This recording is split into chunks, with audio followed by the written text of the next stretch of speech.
2014, Puma took over from Nike as Arsenal's main technical sponsor in a deal worth £30 million over the course of 5 seasons. This happened to be Puma's first high-profile European club outside of Borussia Dortmund and Tottenham at the time, and the Italian national team.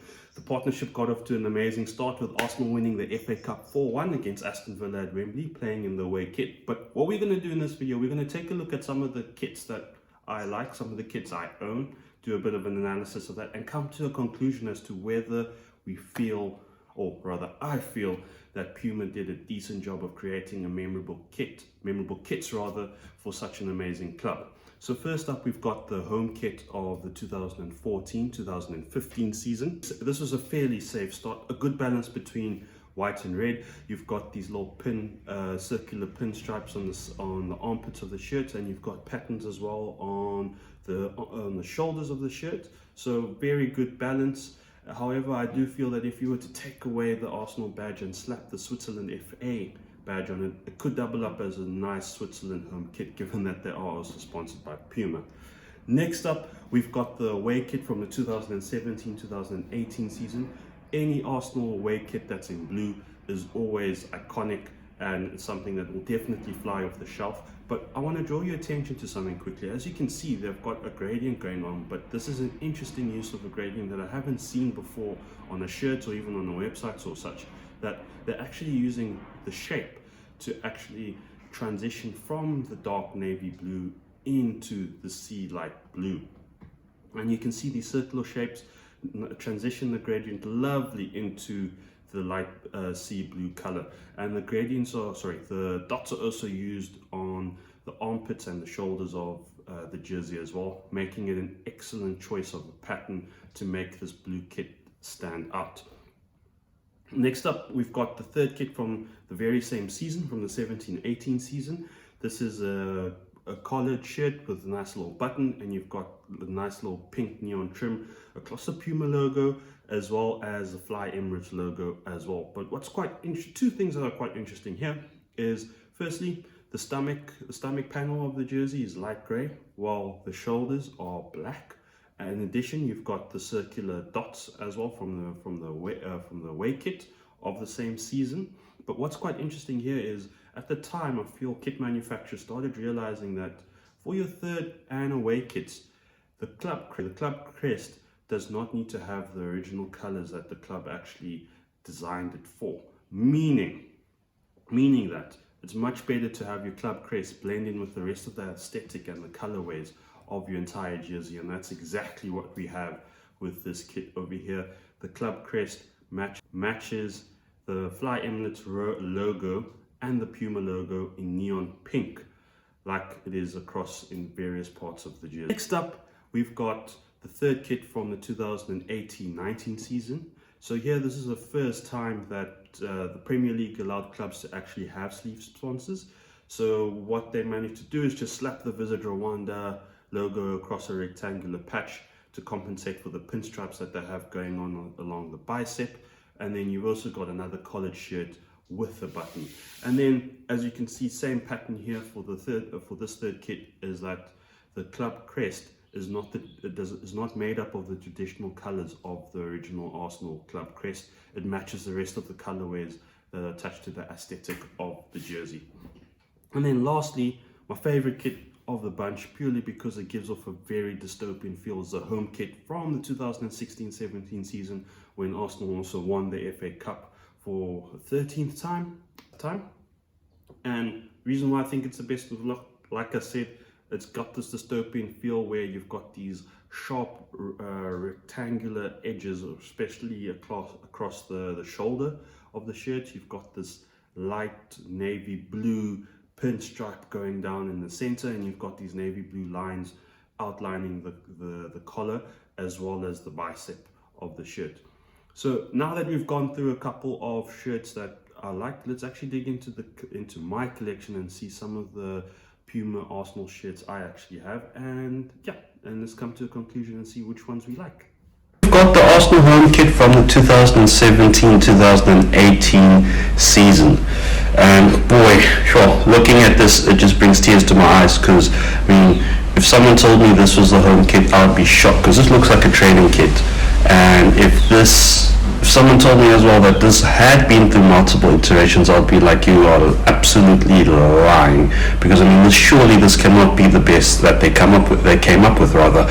And like, I've had this jersey for about 2 years, and as you can see, it's the seams already starting to come out on the sleeves over there, so that's very disappointing. And then also they've added these red pinstripes to the shoulders as well, which is super uninspiring, and it breeds more to my point. And even if we look into the breast of the shirt as well, there's this weird triangular shape or pattern going on. So it just sums up my point more succinctly that, look, there's not been much thought into this jersey as well. And like, I'm not going to spoil it for everyone, but later in the video I asked the question to myself rather, do I think that Puma actually were just way down with making the memorable Arsenal home kit? And judging from this one, like, I mean, it doesn't take a genius to know what the conclusion is going to be, but ultimately it's super uninspiring. Cool, so we've got the Arsenal away kit from the 2016-2017 season. I mean, we've got good memories of Alexis Sanchez scoring a hat-trick against West Ham, but another collared shirt, and when you wear the collar, or when you wear the shirt rather, you actually don't feel the weight of the collar like around your neck, which is quite awesome. And then we've got these little faint pinstripes along the jersey as well that remind me of my old high school football team's jersey as well. And we've got like those little nice air vents underneath the armpit. One thing that's pretty striking about this kit when I got it for the first time is, like, compared to other Arsenal kits that are yellow, it's got a lot of grey. You know, usually grey and yellow is not you wouldn't put them together on a color palette, you know. Usually you might want to go for blue or white, or maybe even red if you're that ambitious, or black. But yeah, the grey is an interesting choice. And when we come to the back of the jersey as well, we've got our little cannon at the back of the neck as well. So I love it when kit manufacturers have little emblems or logos associated with the club and stitch it on as a little Easter egg in different parts of the jersey. So all in all, this away kit is a decent away kit, but it's not great, it's not bad, it's a decent addition to the Arsenal away kit collection. Also here we've got the Arsenal third kit from the 2016-2017 season. Funny story, this is one of my favorite Arsenal kits, and I was actually quite fortunate to actually come across someone that's still selling it, and I got this in about 2020. So you know the story, once a kit launches, you gotta get it fresh off the shelf, because the likelihood of you getting it is extremely impossible. But then there was just this random website I found, not a proper shop, and the guy came to deliver it like at night in his personal car. But I was thoroughly pleased to have it, and boom, what's not to like about this particular kit? I mean, the neon green with the navy blue is fantastic, and over here you can see you've got this sort of carbon fiber pattern going on along the jersey as well. And then you've got more of the neon green on the neck as well, and the carbon fiber pattern is like on the front and the back of the jersey. But then again, a small issue with the quality over there, but not as bad as the home kit.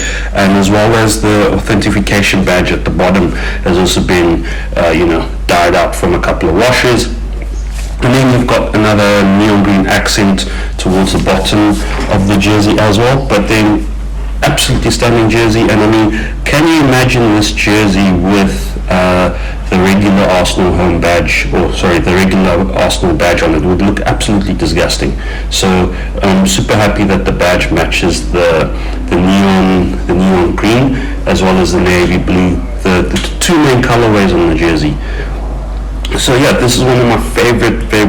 Now that we've gone through a few of the kits that I own that were made by Puma for Arsenal, I think it's safe to say we can come to around about a conclusion, and a couple of aspects I've picked up over the entire relationship between Puma and Arsenal. One is that their third kits are the third and away kits are actually stand out more than than their home kits. That's purely because I just feel the pressure of making an iconic home kit was just a bit too much, and Puma really did not really express themselves as well as it did with the third and the away kits. But also bear in mind that most of these kits are associated with atrocious performances by Mustafi, Socrates and Gabriel that just bring back those intense memories of Arsenal being a banter club. So thoroughly, I can't blame Puma for that, but those kits are just forever associated with just like such a frustrating time being an Arsenal fan under Arsene Wenger and a bit of Unai Emery under that time. And also does not help that some of the kits also do look like training kits. With that said, another weird thing that I found is majority of the kits, or almost all of them, have the Puma logo on the shoulders as well, on both shoulders, on the left and the right, which for me is a bit too much. So with all that said, I would give the entire collection about a 6 out of 10. I feel I wanted to go a 5, but some of the third and away kits actually have saved the entire collection, but some of the home kits are just not memorable at all, even exclusive of the poor performances that they're associated with. Anyway, that brings us to the end of the video. If you have Arsenal kits made by Puma at home, let me know which ones you like, or just in general which ones you do like and you don't like. Do you feel there are a couple of kits, home kits that that Puma could have improved on? If so, hit me up in the comments and I'll see you in the next one.